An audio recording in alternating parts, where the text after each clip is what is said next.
बहुत ही बड़ी खबरें निकल कर आ रही है। आपको बता दें कि छोटू यादव की हत्या के बाद आरती कुमारी को लेकर जो है कि एक बहुत ही बड़ी एवं बवाल की खबरें निकल कर आ रही है, जिसमें बताया जा रहा है कि उनको भी जो है कि जेल होगा। लेकिन आपको बता दें कि बहुत सारे वकील का कहना है कि वो जो है कि जल्द ही जेल जाएगी। आखिर क्या सच्चाई है, इसकी पूरी सच्चाई आपको इसी वीडियो में बताने वाला हूँ। तो चैनल को सब्सक्राइब करके बेल आइकन को प्रेस कर दे और इस वीडियो को ज़्यादा से ज़्यादा शेयर जरूर करें। दोस्तों, आपको बता दूं कि इनकी कोई गलती नहीं है और ना ही इनको जेल होगी, क्योंकि बहुत सारे लोग अफवाह फैला रहे हैं कि जेल होगी, ये होगी, वो होगी।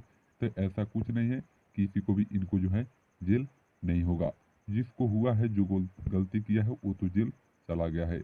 अब उसको जो भी हो या जहाँ भी हो, उसको जो है कि होगा। लेकिन इनको कुछ नहीं होगा। तो इस वीडियो को ज़्यादा से ज़्यादा शेयर करें और सच से जो है कि सभी को वाकिफ कराएं।